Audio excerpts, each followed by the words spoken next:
Hi, ffcKIDS. Tonight I'm going to be reading you a book called The Lion Inside. Let's get started. The Lion Inside by Rachel Bright and Jim Field. In a dry, dusty place where the sand sparkled gold stood a mighty flat rock, all craggy and old.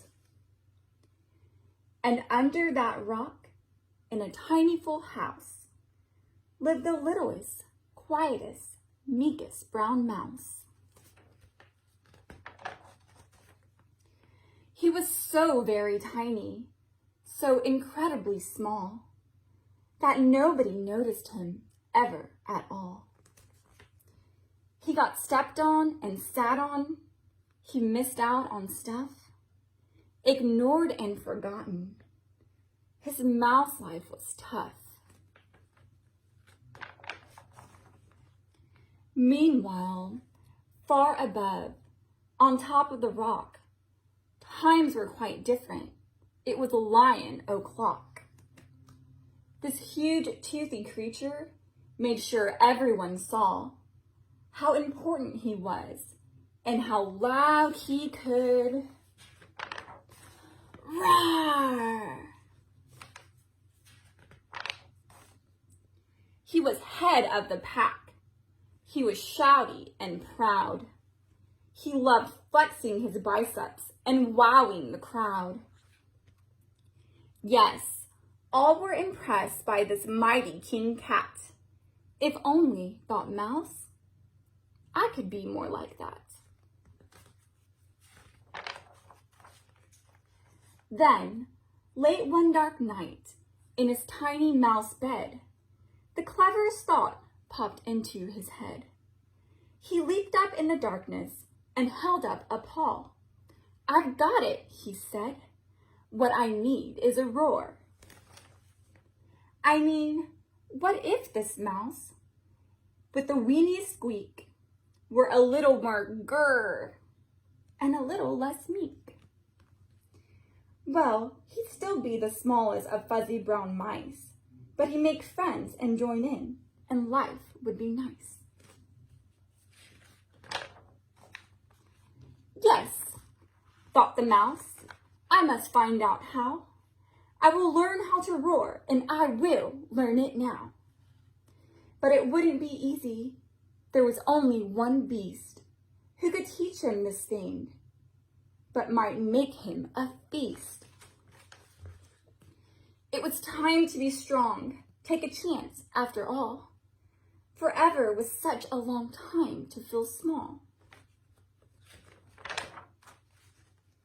So he made himself brave, and he thought like a winner. He set off for the top, hoping not to be dinner. It felt like the scariest thing he could do. But if you want things to change, you first have to change you.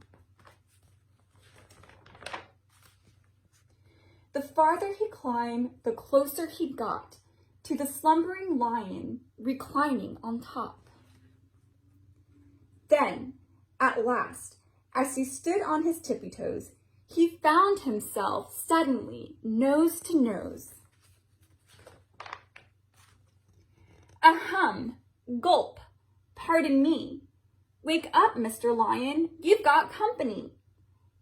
Squeak, Mr. Lion.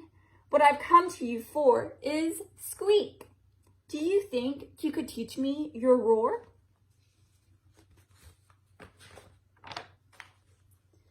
A silence befell that twinkling plain. Lion opened his eyes and puffed out his mane. Time went so slowly, it felt like a week. Then he opened his mouth and he let out a eek!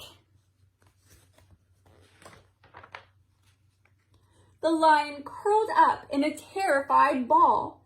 He didn't like this, not one bit at all. Don't hurt me, he whimpered. Oh, try to be nice. Well, this mighty great lion was frightened of mice. Don't worry, Mouse peeped. I'm here as a friend. Let's hang out together, be pals to the end. a magical moment for sure, when the mouse didn't feel at all small anymore. He had found his true voice and learned to speak out, and for that, you don't need to roar or to shout. And from that day and always, the two were a pair. They both liked that rock better now. That rock was to share. The mouse, while still little, felt big in his head. And Lion, he still roared, but with laughter instead. Yes, that day they both learned that, no matter your size, we all have a mouse and a lion inside.